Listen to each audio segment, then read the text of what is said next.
Olá pessoal, então nós estamos voltando aqui com nossa disciplina de anatomia humana e aí hoje nós iremos falar sobre o sistema digestório, ainda dando início aos estudos, ainda dando continuidade, né, aos estudos sobre os sistemas.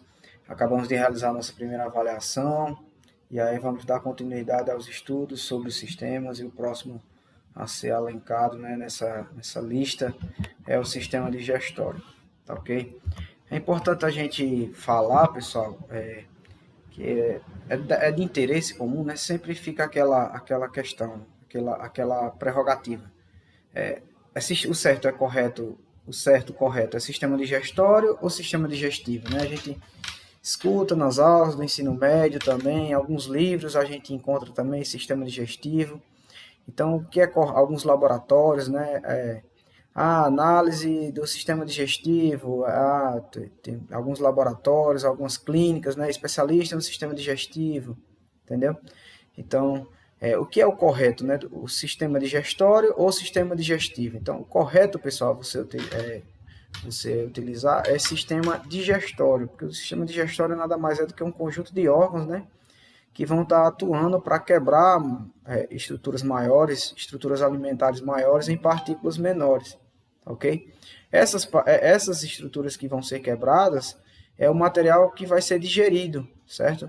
Então, sistema digestório é o conjunto de órgãos que estão trabalhando para quebrar essas partículas, essas estruturas em estruturas menores para que elas possam ser absorvidas. Digestivo é aquilo que vai ser quebrado, que vai ser absorvido, tá certo? É o alimento. Então, digestório é o sistema, digestivo é o alimento, aquelas estruturas que nós estamos utilizando, né, para quebrar e absorver partículas menores, tá ok? Então, fica essa primeira curiosidade antes da gente iniciar a nossa aula sobre o sistema digestório propriamente dito. Então, as principais funções do sistema digestório, como eu já havia falado para vocês, é quebrar os alimentos em partículas menores e no aproveitamento, né, desses nutrientes neles presentes, né? Então, tipo, os nutrientes presentes nesses alimentos, eles não conseguem ser absorvidos se eles não forem quebrados, não forem triturados, né? Então, o sistema digestório ele participa dessa maneira, né? Ele participa com a função de quebrar esses alimentos em partículas menores, né, isso, em estruturas menores, consequentemente os nutrientes que vão estar lá presentes, carboidratos, proteínas, gorduras, vão ser absorvidas pelo nosso organismo. Também ela é responsável por eliminar o material que não foi digerido, né? Então, você tem um sistema digestório, você pega o seu alimento, seu almoço, por exemplo, você se alimentou do seu almoço. Então, todo aquele alimento, toda aquela comida, aquela porção alimentar que estava presente naquele prato, você engoliu, e aí esse material ele começou a passar por vários processos de digestão, e ao final, aquele material que não pôde ser absorvido, que não tem proveito, que não tem importância para o organismo, né, ele vai ser eliminado na forma de fezes. Então, as fezes, pessoal, nada mais são do que restos alimentares. As fezes, elas são os restos alimentares que sobraram, né, desse processo de digestão, tá ok? Então, antes da gente entrar em sistema digestório também, é importante a gente falar sobre alguns conceitos importantes, né, referentes ao sistema digestório. O primeiro deles é a digestão, né? A digestão é o conjunto de transformações físico-químicas que os alimentos orgânicos sofrem para que transformem-se em moléculas menores. Hidrossolúveis por quê? Porque vão ser dissolvidas em água e possam ser absorvidas. Então, uma palavrazinha bem importante aqui que a gente pode destacar sobre digestão é essa aqui, ó, físico-químicas. É um conjunto de transformações físico-químicas, físico-químicas. Então, o que significa esse conjunto de transformações físico-químicas, né? Então, quer dizer que o processo digestivo ele é dividido em digestão mecânica e digestão química. Então, a partir desse conceito aqui de digestão, é um conjunto de transformações físico-químicas. Então, você pode entender que esse processo de digestão ele ocorre de maneira física, de maneira mecânica e de maneira química. E aí esses alimentos eles vão ser transformados em moléculas menores, certo? E essas moléculas menores possivelmente são hidrossolúveis, vão poder ser dissolvidas na água para facilitar o processo de absorção, tá ok? Uma outra coisa também é o processo de nutrição, né? O que é a nutrição? Outro conceito que a gente tem que entender antes de entrar no sistema digestório propriamente dito, é o conceito de nutrição. Nutrição é a incorporação de novos materiais, né, estruturais e energéticos ao patrimônio celular e orgânico do indivíduo. Então, quando você se alimenta, é um processo de digestão. Ao final, você vai ter o quê? A absorção dessas moléculas, tá ok? A absorção dessas moléculas.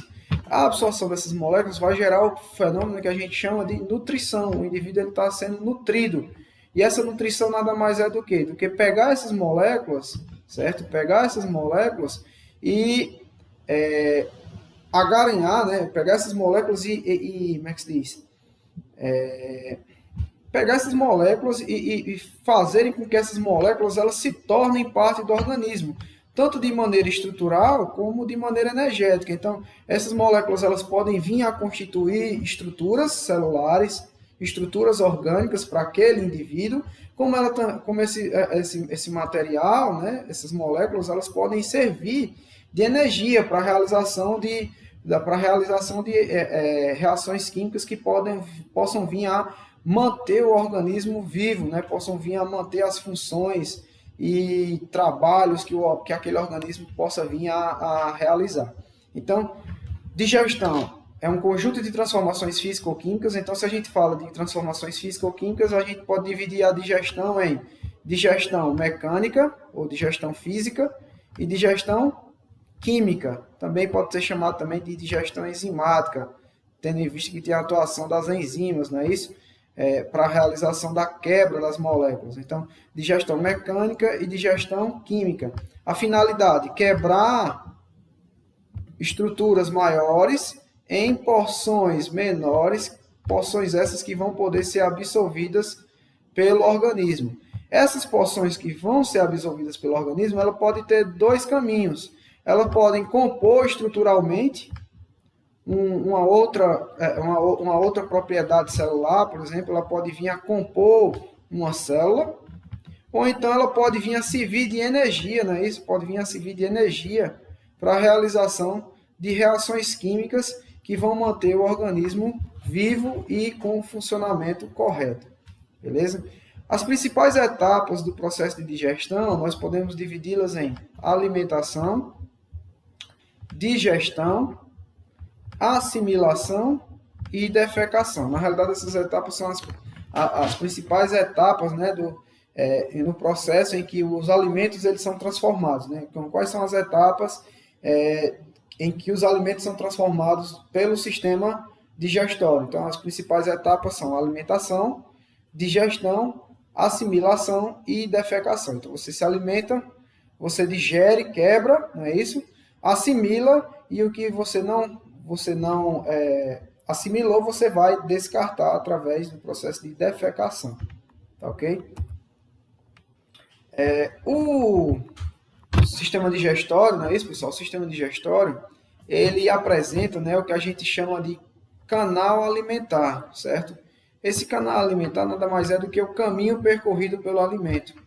E essa composição, né, é principalmente muscular. Então, isso aqui, ó, desde da boca até a saída no ânus, não é isso? Onde nós temos a saída dos restos alimentares, isso aqui se chama canal alimentar. Esse canal alimentar ele é dividido em duas porções, a porção superior e a porção inferior. A porção superior ela é formada pela cavidade oral ou pela boca, não é isso? Pela cavidade bucal e pela faringe. Então, é formado pela cavidade bucal e pela faringe. Já essa parte inferior, ela é formada pelo que a gente chama de tubo digestivo ou tubo digestório, tá ok? Ó? que é todo o restante do caminho. Então, o sistema digestório ele é formado, né, isso por um canal alimentar. Esse canal alimentar ele é importante, né, porque ele permite a passagem do alimento. É o caminho por onde o alimento ele vai transcorrer, desde a boca até o ânus, certo? E esse canal alimentar, né, ele é primordialmente composto por musculatura, tá ok? E aí, esse canal alimentar é dividido em uma porção superior, formada pela cavidade oral e pela faringe, e uma porção inferior formado pelo que a gente chama de tubo digestório, tá ok? Pelo que a gente chama de tubo digestório, que vai desde o esôfago até o ânus, tá? Então, ó, aqui, só apagar aqui. Aqui, pessoal, então, nós temos aqui os principais caminhos, né, por onde o alimento ele vai passar nesse canal alimentar. Então, nós temos a boca, ou também chamado de cavidade oral, e lá na boca nós temos estruturas como língua, dentes e saliva, tá ok? Logo após a boca nós vamos ter a faringe, tá aqui representada. Nós vamos ter a faringe. Após a faringe, o esôfago, que é esse canal de onde o alimento ele vai passar, até chegar no estômago. No estômago, nós vamos ter o processo, o processo de digestão, né, estomacal, e aí, consequentemente, o restante vai ser repassado, o restante desse material vai ser repassado para o intestino delgado, e que esse intestino delgado é dividido em 3 porções principais, não é isso? Duodeno, jejunum e íleo, com principal destaque para o duodeno, vocês vão entender por quê. E por último, nós temos o intestino grosso, certo? Dividido em seco, colo, reto e ânus, tá ok? Seco, colo, reto e ânus, beleza? Então esse aqui é o caminho, né, por onde o alimento ele vai percorrer esse canal alimentar. Então lembrando, canal alimentar, caminho por onde o alimento percorre é dividido em 2 porções, porção superior e porção inferior. Nessa aula de hoje, pessoal, a gente vai olhar com principal destaque anatômico para a porção superior, certo? A porção inferior a gente vai estudar numa próxima aula. A gente vai dar entrada numa próxima aula. Hoje, o principal foco é sobre a porção superior. A porção superior é essa que é dividida em cavidade oral e faringe, cavidade oral e faringe, tá ok? Então, já que a gente vai falar de porção superior, vamos dar continuidade ao nosso estudo. Então, é importante também a gente lembrar, pessoal, que o sistema digestório ele apresenta, né, um conjunto de glândulas que a gente chama de glândulas anexas, certo? A gente vai ver a função de cada uma delas, tá certo? Então, nós temos aqui as glândulas salivares, que estão presentes na cavidade oral. Nós temos o fígado e nós temos o pâncreas, né? Isso está aqui por trás, ó.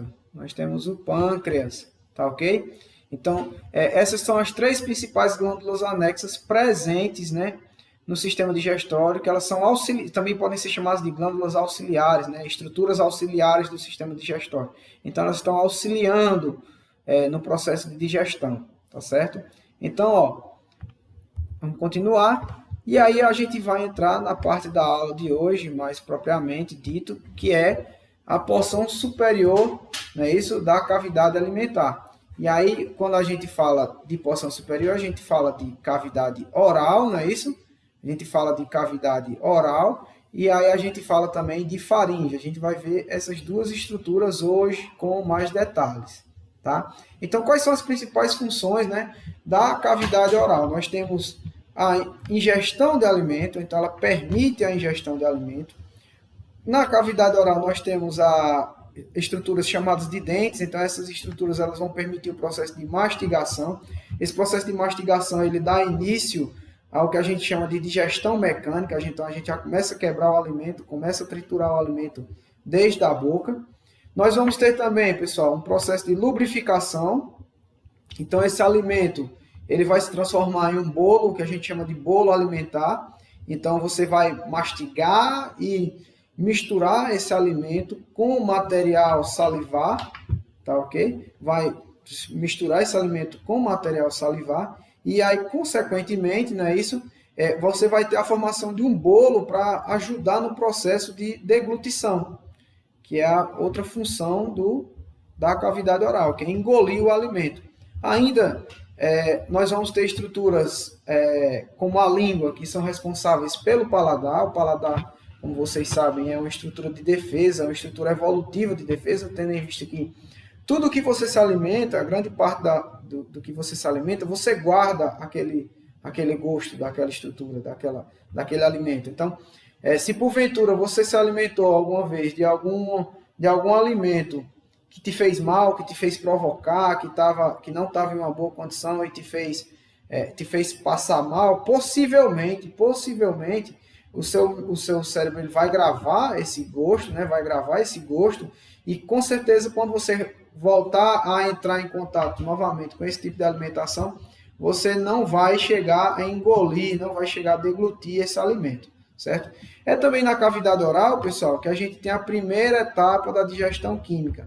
A cavidade oral, nós temos primordialmente a digestão mecânica. Então, você tem a quebra do alimento através do processo de mastigação e através do processo de lubrificação para a mistura daquele bolo alimentar, daquele alimento formando um bolo alimentar, certo? Mas, entretanto, nós temos o início da digestão química. Muitas pessoas acham que a digestão química ela vai começar lá no estômago, com a eliminação do suco gástrico, mas não é. A digestão química ela começa na cavidade oral, por quê? Porque nós temos a eliminação da saliva, e a saliva ela possui enzimas, né, que vão começar a digerir alguns tipos de substâncias, alguns tipos de moléculas, não é isso? Presentes nesses alimentos que a gente tá consumindo, tá ok? Então, cavidade oral, pessoal. A primeira estrutura que a gente vai falar é sobre a língua, não é isso? A língua, a principal função da língua é misturar o alimento e captar os sabores, né? Além de ser responsável pelo processo de fala. Então, a maneira como nós movimentamos a língua, como nós utilizamos a língua juntamente com os dentes e a caixa, né? A caixa da cavidade oral, tudo isso em conjunto é responsável pelo nosso processo de fala, tá ok? Então, na língua nós temos a presença dessas estruturas que a gente chama de papilas, né? Essas papilas que são as papilas gustativas, né? Gustativas, não é isso? E nessas papilas, né?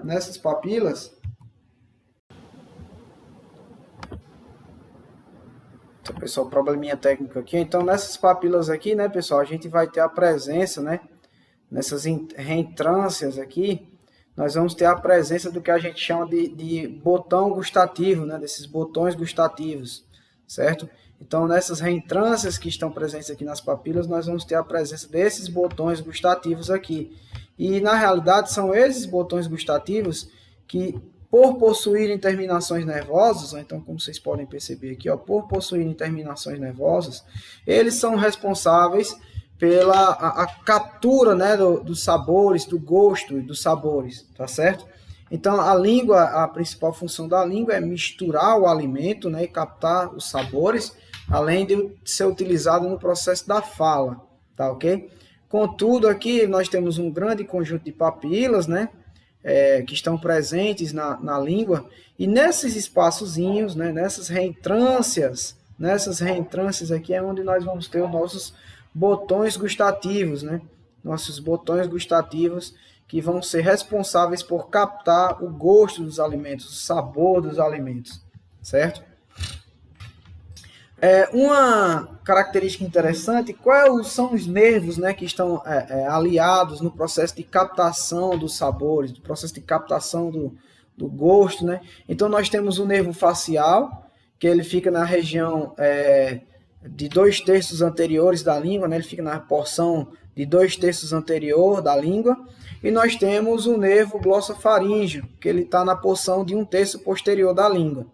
Uma questão importante que a gente sempre fala, pessoal, que a gente, quando a gente está falando de língua, está falando de gosto, está falando de sabor, é que a gente costuma encontrar aqueles mapas, né? Aqueles mapas de sabores, né? Aqueles mapas de sabores da língua. Então aqui você tem o doce, aí você tem o salgado, o azedo, não é isso? O azedo, se eu não me engano, aqui mais acima, e o amargo aqui no final. Na realidade, não existe, né, essa questão das zonas de sabores, né, da língua. Todos os gostos eles são percebidos igualmente em toda a língua. O que vai acontecer é que algumas áreas, né, elas podem ser um pouco mais sensíveis do que outras para um determinado gosto. Então, por exemplo, o doce aqui, ó, você vai perceber que a grande proliferação de regiões que vão captar, não é isso? Que vão captar, né, esse sabor doce, está aliado aqui na frente, mas não quer dizer que o alimento, o doce não possa ser percebido pelo restante do, não é isso? Pelo restante da língua, tá ok? Então, todos os gostos eles são percebidos igualmente em toda a língua. Algumas áreas, no entanto, podem ser um pouco mais sensíveis do que outras para determinado gosto. Então aqui você pode ver que o azedo, está bem aqui, ó, você tem uma maior porção de regiões de captação de azedo aqui, mas não quer dizer que o restante da língua não capte o sabor azedo, não é isso? O salgado e aqui o amargo aqui ao final, né, o amargo aqui ao final. Tá ok? Então, pessoal, é importante também a gente saber que gosto, né? Gosto é diferente de sabor. Então, gosto nada mais é do que uma pequena porção, né? Que é uma porção alimentar que induza o organismo a entender como é que se comporta aquele alimento. Qual é a característica daquele alimento? Já o sabor é uma mistura de gostos. Tá certo? Então, o gosto é uma unidade pequena de medição de sabor. É uma unidade pequena de medição de sabor. Já o sabor é uma mistura de gostos, tá certo? Então, existe... Não sei se você quando você come um prato, você sente o sabor, não é isso, do prato. No entretanto, você pode captar gostos diferentes dentro de um único prato. Então, eu comi um alimento e eu consegui captar nesse alimento um toquezinho ácido do limão, consegui captar o alho, consegui captar um gosto mais salgado.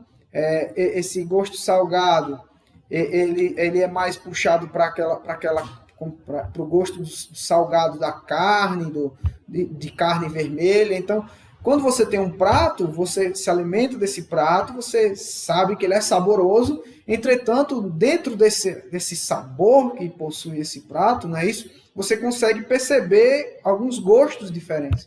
Então, o sabor nada mais é do que a mistura de gostos. O gosto é uma porção pequena de sabor, é uma pequena porção do sabor, tá certo? E ao se misturar, você tem um sabor mais completo do que você está se alimentando, tá ok? Uma característica também, que eu estou repetindo, é que o sabor é importante, o sabor é uma característica evolutiva. Então, ele serve para que você não se alimente de um alimento estragado, ele serve para que você memorize alimentos que te façam mal. Então, quando você passa mal devido a um alimento, possivelmente, quando você entrar em contato de novo com esse alimento, você não vai conseguir engolir, você vai sentir vontade de expelir esse alimento para fora da sua boca. Isso acontece por quê? Porque o cérebro gravou, não é isso? Gravou essa mensagem, né? Da mesma maneira, quando você está em um dia cansado de trabalho e aí você está desejando uma comida específica e às vezes você consegue até sentir o gosto, né? Aquela questão já estou sentindo o gosto já, entendeu? Então, quando você está desejando, terminei um dia de trabalho cansativo, vou pedir uma pizza. E quando a pizza chega, você já começa a salivar, já praticamente começa a sentir o gosto daquela... Porque o seu cérebro ele memorizou o gosto daquele alimento. É tanto que se mudar o pizzaiolo, por exemplo, tem uma pizzaria aqui no Juazeiro que eu sou cliente há mais de 10 anos. E aí o que foi que aconteceu? No dia que mudou o pizzaiolo, a gente notou que a pizza mudou completamente. O gosto, o sabor da pizza mudou completamente. A gente deixou de pedir nessa pizzaria. Então eu era cliente há mais de 10 anos nessa pizzaria. Eu sou aqueles clientes chatos que sempre pedem calabresa, aquele cliente que nunca varia em nada, né? É só calabresa. Metade calabresa, a outra metade calabresa também. Então, o que é que acontece? quando a gente trocou, quando ocorreu a troca do pizzaiolo, oxe, batata. Quando eu peguei o primeiro pedaço, opa, essa pizza aqui é diferente. Então, fica gravado na sua mente, tá certo? Outra característica, né, da cavidade oral é a gente falar também da inervação da língua, né? Então a língua ela não só capta sabor, não é isso? Então ela existe outros conjuntos de nervos, né? Existem outros nervos que estão presentes na língua e eles são essenciais para outras situações, como por exemplo o nervo hipoglosso, né? Então esse nervo hipoglosso é essencial para o motor, para a questão motora, né, da língua. Então, quando você movimenta a sua língua, a musculatura intrínseca e extrínseca da língua, você está utilizando o nervo hipoglosso, tá certo? Tem também o nervo trigêmeo, quando você sente o tato, a pressão, a temperatura e a dor. Ele serve para fornecer essas características, para que você sinta essas características ambientais. Então, por exemplo, quando você está comendo aqui, e aí você sente que vai morder a língua, não tem? Você sente que vai morder a língua? Aí você para, às vezes não dá tempo, né? Às vezes você morde, quando você morde com força, meu amigo, aí é dor, e aí tudo isso foi captado pelo nervo trigêmeo. Então ele serve para evitar que a língua ela se danifique. Então, já pensou, você vai colocar um alimento muito quente na tua boca. Você, tá com o alimento, você queima todas aquelas células presentes na língua, né? Você queima o tecido muscular da língua. Então, o que é que acontece? Então, existe esse conjunto de nervos que não só são responsáveis pela questão gustativa, não é isso? Mas também são responsáveis pelo movimento da língua. Então, o movimento da língua ele é importante porque ele ajuda na mistura, não é isso, do alimento com a saliva, formando o bolo alimentar, não é isso? A língua também ela atua no processo de deglutição, então ela ajuda a empurrar o alimento para dentro do canal, né, do canal alimentar. Nós temos o nervo trigêmeo, que ele é responsável pela estímulos de tato, de pressão, temperatura e dor. Então, esse nervo ele serve para que a língua ela se mantenha intacta, não é isso? Nesse processo de digestão mecânica. Então, não é interessante que a língua ela seja perfurada por um osso, não é interessante que a língua ela seja queimada por um caldo muito quente, entendeu? Não é interessante que a língua ela seja mordida pela dentição, certo? Então, tudo isso, a língua ela consegue se manter nessa cavidade entre os dentes por causa do tato. Então, ela consegue perceber onde estão os dentes. Então, ela recua, não é isso? E a dor ela serve também para que o indivíduo ele venha a cuidar da língua quando ela sofrer alguma lesão, não é isso? Então, mordi minha língua, cortei minha língua. Então, vai ter o estímulo de dor. Esse estímulo de dor é importante porque você vai ver a gravidade do ferimento da língua. Consequentemente, você pode a língua ela pode ela sarar normalmente, né? Também por causa da saliva, que a saliva ela traz, né, alguns agentes que ajudam na defesa imune, não é isso? Mas caso contrário, você pode atuar com algum tipo de medicação. Então evitando, né? Você até evita mastigar de um lado, né? Para que o alimento ele não entre em contato com aquela parte que foi lesada da língua e tal, tudo mais. Nós temos o nervo facial, como a gente já havia falado no slide anterior, que ele tem uma função mais gustativa, e nós temos o nervo glossofaríngeo, que ele tem uma sensibilização geral, né? Então ele atua também aqui, mais ou menos, né? Com essa sensibilização geral, assim como também ele atua de uma maneira a captar certas moléculas gustativas, né? Então ele ajuda na interpretação dos sabores também, tá ok? Então vamos lá. Continuando, né? Nós temos a cavidade oral, nós temos o dente.